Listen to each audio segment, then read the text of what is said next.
Pasok pa rin kayo dito sa You're the Boss! Kanina nga ay nabitin tayo kung husay o sablay si Matt sa katanungan na alin sa mga sumusunod ang hindi kanta ng British rock band na Coldplay? At ang sagot nga ni Matt na talagang hindi na niya pinag-isipan at hindi siya nagdalawang isip kundi letter D, miserable at best. Magiging miserable kaya ang job order na ito para sa sagot mo, Matt? Well, humanda ka na dahil ang sagot mong letter D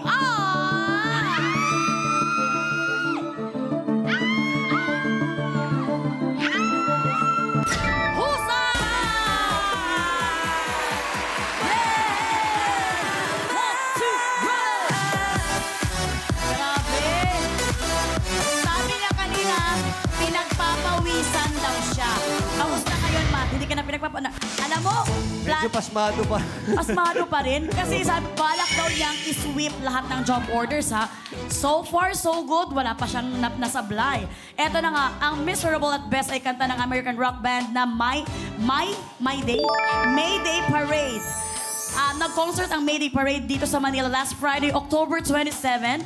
At nakatakda din ang mag-concert ng Coldplay sa Pilipinas ngayong January 27. Parang Pulp Studio din nata ang nagkuhan nun, no? Hindi ko alam. Well, dahil good job ka nga, Matt, makakakobra ka sa pasahod ng boss natin ng 2,000 pesos. Kaya naman, JT's BB Girls, kukubra na ulit siya! JT's BB Girl. Kukubra na yan! Kukubra na yan! Kukubra na yan! Hi, maraming salamat, BB Girls, JT. JT's BB Girl. Nakakubra na siya! Nakakubra na siya! Nakakubra na siya! Ayan na nga, nakakubra na nga ulit ang ating trabahador. At siya ay may total ipon na 6,000 pesos. Habang ang ating mga assistant ay magpapasensya na naman. Maxine.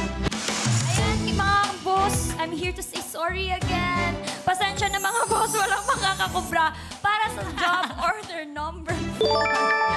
Pero don't worry, meron pa namang, babawi ulit tayo, job order number 5. Huwag na kayong magtampo mga boss kasi binigyan naman kayo ng napakagaling na dance kanina ng ating mga assistant. Pero samahan nyo muna kami dito dahil mag-break time muna tayo. Inhale, exhale muna. Bago ang next job order, ito, isang mabilis na break time. Makwentuhan mo naman kami tungkol sa pagiging family man mo. Kamusta ang pagiging hubby at ang pagiging daddy sa mga anak mo? Sobrang the best. Para sa akin, yun yung pinaka-the best na nangyari sa buhay ko. Sarap, sarap. Yun yung, kami nga nila Jason Abalos, yung pinag-uusapan namin. Kasi si Jason Abalos din, newly dad din. So, congrats! Congrats sa inyo ni Vicky. Si Vicky. Ayan. At yun yung tinatawag namin mga airpods na kapag lumabas yung bata na tinatawag na parang iba. Yun yung word na, yung terminology na iba, dun mo lang daw mararamdaman yung kapag lumabas na yung anak mo. Tapos yun. Tuloy-tuloy na dun. Yan. Pero ito kasi si Matt kasi medyo magka-batch yung mga anak namin at nagkikita-kita kami sa Robinson, may mga play-play doon. Tapos, sinabi ko nga sa kayo nung nakita kami, sabi ko, huy, kamusta? Kasi ang bilis lang ng panahon, may mga 9 years old na tayo. Konti na lang yan, magdadalaga na yung mga yan. Yes. Ikaw, napaghandaan mo ba? Kasi ito, ang gaganda ng mga anak. Ang mimistisa. Ready ka na ba na magdalaga ang mga anak mo? Well, yun nga yung sinasabi ko, wala naman sigurong handa dyan eh. Pero yun nga, dahil may mga kaibigan tayo mas matatanda sa atin, mas maraming experience sa atin, sila yung mga nagiging gabay sa atin. So, tanong tayo ng tanong sa kanila, walang humpay na tanong and adjustment. And hello sa mga anak ko, nanonood sila ngayon. Hello po. Hayden, Marley, Matisol, hello. Ala, siguro sila yung bumoto kanina doon sa mga gusto ni Matt. Supportive sila sa dad nila. Wow, supportive naman sila mga bebe-bebe. Oy, well, Matt, hindi ito magandang buhay. Kaya naman ituloy natin din ito isang game show. Ituloy natin ang pag-work. Extra sipagan muna para sa pasahod worth 5,000 pesos. Kaya naman, narito na ang job order. Number 5.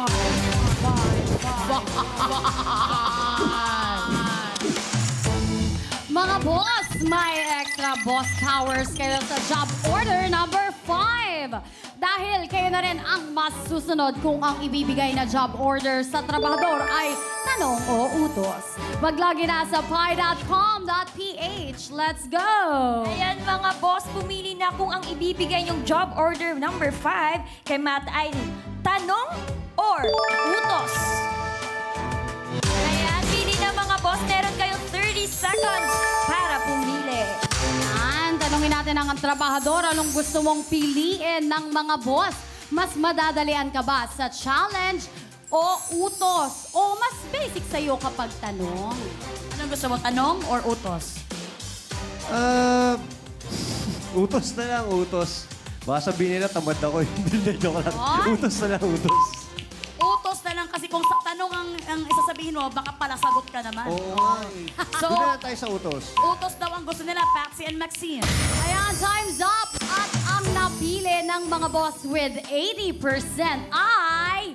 Utos! Mukhang nadala mo sa mga emotional na mga messages mo ang ating mga boss. Kaya dahil you're the boss, kayo pa rin ang mga boss na masusunod kung ano ang iuutos. Mula sa lahat ng makikipindot for job order number 5, may chance kayo sa 5,000 pesos kapag sumablay ang trabahador. Ayan na nga mga boss, anong gusto nyong iutos kay Matt? I-flip, haluin, bingwitin, palutangin. Ayan, meron kayong 30 seconds para pumili dahil katropa. You're the boss! Hindi natatapos dyan ang pagtanong namin sa'yo. Matt, ano bang utos ang kaya mo dong gawin? I-flip, paluin, bingwitin, or palutangin? Parang doon ako sa palutangin kasi na-try ko na kanina. Medyo may rhythm na ng konti yung magpapalutang eh. Kumbaga, naisipan mo na yung pagpapalutang is ganun talaga. Oo. Well, tingnan natin kung palutangin ang utak ba nito or ano ang palutangin dito. Kaya naman, Patsy, anong ato dyan? Time's up! Ayan. With 75%, ang utos nyo sa trabahador ay i-flip! Dahil nakikita ng mga boss natin, Matt, na parang hindi ka daw magaling magpa-flip. Ano kayang evaluation ng ating boss sa utos na ito? Let's watch this. Ano ang Tagalog ng flip? Katropais! You're the boss! At ang utos si boss, i-flip. At ito ay may job rating na scary. Gamit ang kanilang mga tray, ready to serve ang ating mga boss ng masasarap na pagkain. Ang mga waiter. Kaya para sa utos si boss, may isang tray na may nakadikit na mga baso at nakalapag ng mga kutsara. Kailangan i-flip ang tray at sabay-sabay na ma-shoot ang lahat ng kutsara sa loob ng baso sa loob ng 60 seconds. At ayon sa ginawang evaluation ng ating Board of Testers sa bots, sa 10 gumawa ng challenge, 3 lang ang husay. 7 naman ang sumablay. Trabahador, good luck para good job! At yan ang utos ng mga boss natin para sa job order number 5 na may pasahod na 5,000 pesos. Mabilis lamang ito. Hindi man ito ang gusto mo, Matt, pero mabilis lamang ito kasi lahat na nananalo dito, hindi nila alam bakit nanalo sila. Kaya naman, kailangan mo lang i-flip itong ating tray na may nakadikit na baso at meron ding nakalagay na mga maliliit na kutsarita. At pag Pilipino, kailangan ipasok mo ang 3 kutsarita sa loob ng baso sa loob ng 60 seconds. Dahil ito ay may job rating na scary. Nakakatakot na to dahil bukas na ang Halloween. Nakakatakot na to dahil 3 out of 10 board of testers ang husay na nakagawa nito. Kaya naman, Matt, ready ka na ba? Ready na! At dahil ready na si Matt, work na! Mamshi! Alala! Parang ito yung ginawa ko nung nag-guest ako, di ba? Matt, bilisan mo. Huwag mo nang pulutin yan. Unahin mo na yung sarili mo. Sorry. Work na! Medyo, kuha na. Work na!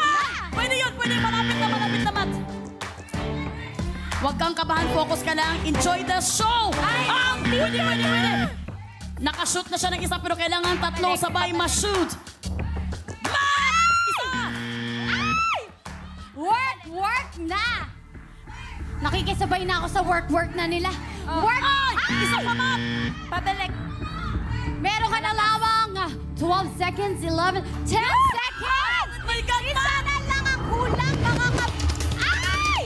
Ay! Isa pa! 3, 2, 1! Ay! Ay! Akala ko aabot. Sayang! Alam mo, umabot siya ng 1 pero hindi talaga nakapasok yung isang kutsarita. Kaya for the very first time, si Matt ay sablay. Very sayang. Ma'am Shimelay, ito yung ginawa ko nung nag-guest ako dito. At napanalo mo, di ba? Yes. Nang hindi rin niya alam ba't niya napanalo. Napanalo ko yun. Oo. Well, samahan niyo kami sa ating podium. Eto na nga, Matt. Ano ang nangyari? Munti ka na talaga ito. Oo, hirap. Hirap. Hirap. Akala ko sa Wala nasabi. Akala ko alpabeto, o. Oh, ang hirap talaga Ang nito. hirap. Oo, kaya ngayon yung pinili ng mga boss natin kasi baka daw hindi mo talaga kayanin. Pinawisan ako eh. Kaya nga pinawisan na nga si Matt. Hindi nga na-sweep ni Matt. Pero okay lang kasi sabi nga ni Matt kanina, kailangan ko bang magpatalo para mabigay din sa mga boss yung pera? In fairness naman, sabi niya kanina. Selfless. Well, Matt, ito na yung sinasabi mo, ikaw ay sablay. Hindi mo makukuha ang 5,000 pesos. Pero so far, nakaipon ka pa rin ng 6,000 at sayong-sayo na yan. Hey, salamat po.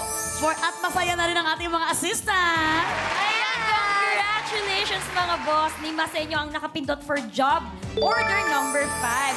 Ang maghahati sa tumatagiting na 5,000 pesos.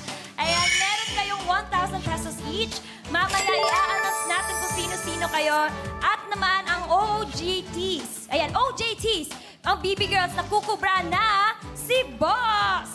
JD's BB Girl. Kukubra si Boss! Kukubra si Boss! Kukubra si Boss! Ayan, thank you so much, baby girls! BB Girl. Ay, sa akin pala ito. Nakakubra si Boss! Nakakubra si Boss! Nakakubra si Boss! Buntik pang mapunta sa akin ang sobre ng mga boss. Muntik pa tayo magkautang. Ako binigay. Nakakubra na nga ang ating mga boss ng 5,000 pesos at natrabaho na rin ang 5 job orders. Pero Matt, kumapit ka dahil hindi pa tapos ang work dahil may bago at mas pinalakas na pabonus si boss. Yan ang aabangan nyo sa pagbabalik ng You're the Boss!